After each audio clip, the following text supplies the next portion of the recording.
اللہ سمٹ لے گا تمہارے سبھی غم اور تم پھر سے مسکراؤ گے۔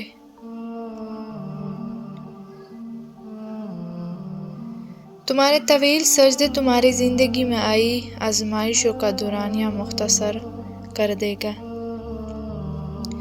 ہاں، ہو سکتا ہے کچھ چیزیں تمہیں ویسے نہ ملے جیسے تم نے چاہی، لیکن یقین کرو اللہ کے فیصلے تمہیں مطمئن کر دیں گے۔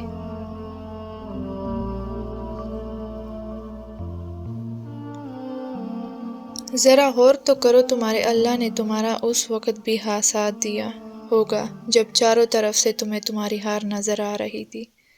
کچھ امتحان ہوتی ہی بس صبر اور توکل کے ہے۔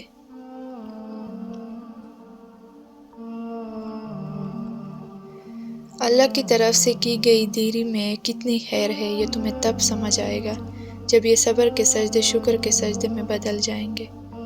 جو اللہ کی رات کے اندھیرے میں چلتی ہوئی چونٹی کے بارے میں بھی بے خبر ہے، تو تمہیں کیا لگتا ہے کہ جو یہ تمہارا دل میں خواہش ہے وہ رب اس سے واقف نہیں ہے؟ تمہارا اس مشکل وقت میں صبر کرنا اس بات کی دلیل ہے کہ اللہ تمہیں حال میں بہترین سے نوازنا چاہتا ہے، اور حکم کرتا ہے کسی کام کا تو ہی فرماتا ہے ہو جا، بس وہ ہو جاتا ہے۔ اللہ جانتا ہے تم نے بے حد صبر کر رکھا ہے، وہ تمہیں اس صبر کے اجر سے ضرور نوازے گا۔ تہجد پڑھنے والوں کی تو وہ دعائیں بھی قبول ہو جاتی ہیں جن کا ذکر انہوں نے کبھی اپنے آپ سے بھی نہیں کیا ہوتا۔ مت بولو، جس نے دعا مانگنا سکھایا ہے اس نے قبولیت کا وعدہ بھی کر رکھا ہے۔ یا اللہ، بس صبر دے دو کہ اب میری روح بے حد تک چکی ہے۔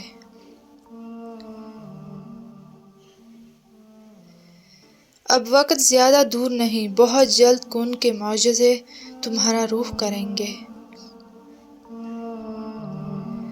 محبت تو نام ہی انتظار کا ہے، پھر چاہے اللہ کی کن کا ہی کیوں نہ ہو۔ تم سمجھ بھی نہیں سکتی اللہ کہاں کہاں سے تمہاری حفاظت کر رہا ہے۔ تمہارے گمان میں بھی نہیں پہنچ سکتا جن ذریعوں سے اللہ تمہاری دعائیں قبول کرتا ہے۔ اللہ تعالیٰ خالی ہاتھ لوٹانے کے لیے توڑی نہ تمہیں اپنی در پر بلاتا ہے۔ ہو سکتا ہے تمہاری منزل تم سے صرف ایک آخری دعا کے فیصلے پر ہو۔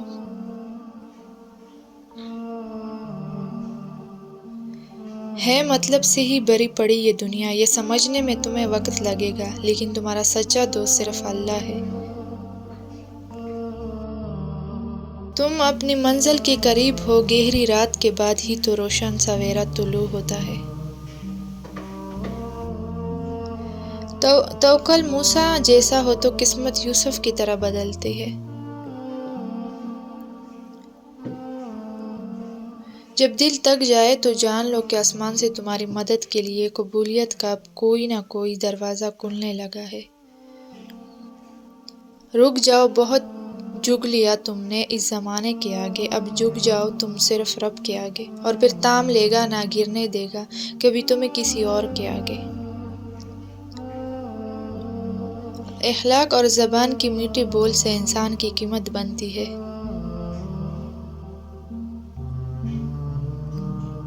میری دعائیں بھی عرش پر جاتی ہوں گی، بھلا نہ یا اللہ کہہ دیجئے نا کن فیکون۔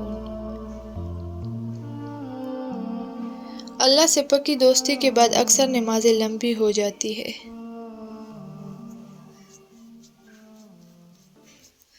جن ہاتھوں کو تم نے دعا میں اٹھا رکھا ہے ان ہاتھوں میں ایک دن وہ سب ہوگا جس کے لیے تم اللہ کے سامنے گڑ گڑاتے ہو۔